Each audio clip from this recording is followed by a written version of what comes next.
नमस्कार दोस्तों, स्वागत है आपका टेक्नो डिफेंस अपडेट पे। तो दोस्तों, जैसे कि आप सबको पता है कि भारत के साथ चीन का तनाव कितना ज़्यादा चरम पर है और ऐसे में लगातार बात होती रहती है टू फ्रंट वॉर के लिए। क्या भारत रेडी है? भारत की जो स्क्वाड्रन स्ट्रेंथ है वो लगातार गिरती जा रही है और ऐसे में जो भारत की नेवी है उनकी जो रिक्वायरमेंट है उनको भी हम पूरा नहीं कर पा रहे हैं और इंडियन आर्मी की जो रिक्वायरमेंट है उनको भी हम पूरा नहीं कर पा रहे हैं।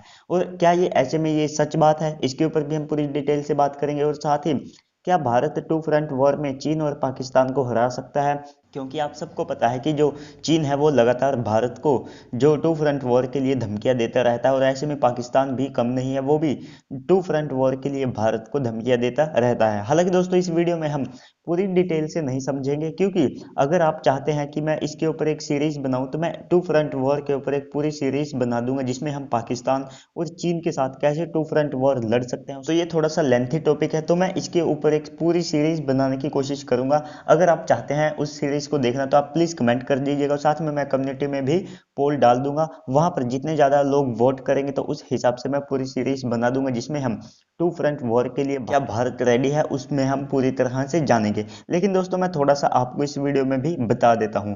तो देखिए दोस्तों, पाकिस्तान के खिलाफ मान लीजिए टू फ्रंट वॉर होता है भारत का चाइना और जो पाकिस्तान है उनके खिलाफ। तो सबसे पहले भारतीय जनता, आपको पता है कितनी ज्यादा भड़ास में है, तो वो भड़ास अगर भारत चीन से छोड़कर सीधा पाकिस्तान के ऊपर निकालने लग गया तो उस दिन की स्थिति आप इस इमेज में देख सकते हैं, ये रहेगी।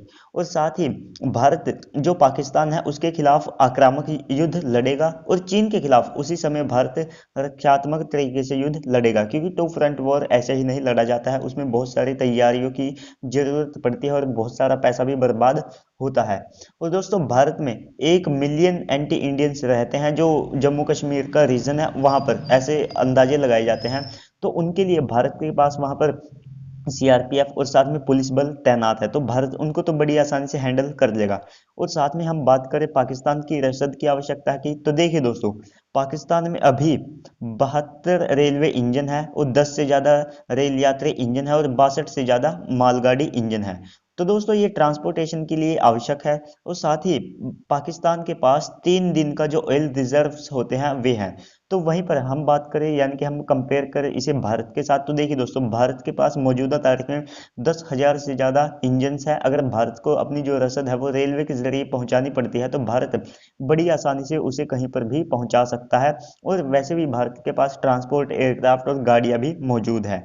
और 2017 के मुताबिक भारत के पास 65 से 90 दिन का ऑयल रिजर्व है। हालांकि दोस्तों, जो सरकार जो आंकड़े देती है उसमें कम बताया जाता है, लेकिन रक्षा विशेषज्ञों की माने तो भारत के पास 3 महीने का आप जो ऑयल रिजर्व है उसे मानकर चल सकते हैं। और अब भारतीय सेना यह भी जता चुकी है कि वे सीमा पर, अब चाहे वो पाकिस्तानी सीमा हो या फिर हो चीनी सीमा, तो इन पर भारत अब आक्रामक रवैया अपनाने वाला है। और साथ ही जो पाकिस्तानी सीमा है उस पर भारत हमला करने के साथ उनके जो इलाके हैं उन पर कब्जा कर लेगा और पाकिस्तानी सेना केवल 72 घंटों में अपने जो हथियार है वे डाल देगी। साथ ही भारत अपनी आर्टिलरी और बख्तरबंद गाड़ियां और बैटल टैंक और उनके साथ 5 से 8 हजार जो सैनिक हैं वे उनके साथ भेजेगा। तो ऐसे में ये केवल मैं एक बैटल ग्रुप का आपको आंकड़ा बता रहा हूं, तो ऐसे में पाकिस्तान को रोकना इनके लिए बहुत ज्यादा मुश्किल हो जाएगी। और अगर पाकिस्तान अपनी हार को देखते हुए परमाणु बम का इस्तेमाल करता है तो देखिए दोस्तों, सबसे पहले तो इसमें सबसे ज्यादा नुकसान पाकिस्तान को ही होने वाला है,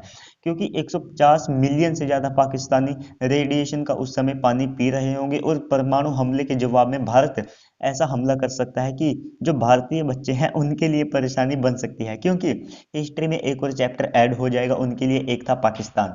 और साथ ही भारत उस समय पंजाब को निशाना बना सकता है पाकिस्तान के, और बलूचिस्तान, पख्तून और सिंध को भारत छोड़ सकता है, क्योंकि भारत को वहां के अल्पसंख्यकों का आज भी बड़ा तगड़ा समर्थन मिलता है। और आपको मैंने 1-2 दिन पहले कम्युनिटी में पोस्ट कर कर भी बताया था किस तरह से वहां पर प्रदर्शन हो रहे हैं। वैसे भी जो पाकिस्तान है वो भारत की जो रणनीति है उसके साथ मेल तक नहीं खाता है, तो ऐसे में वे भारत को हराने की कैसे सोच सकते हैं।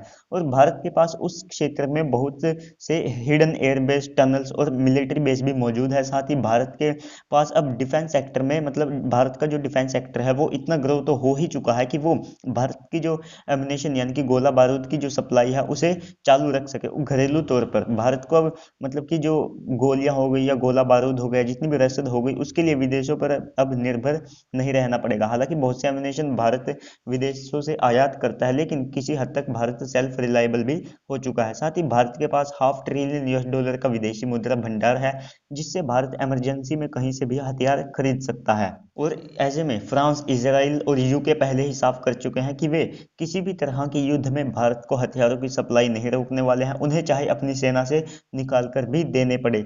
तो ऐसे में भारत के लिए अच्छी खबर है कि भारत के पास जो वैश्विक समर्थन है वो बहुत ज़्यादा है, और वहीं पाकिस्तान के पास 18 से 20 बिलियन US का मुश्किल से विदेशी मुद्रा भंडार है, और वहीं पर उसके लिए हथियारों का सोर्स केवल चाइना है।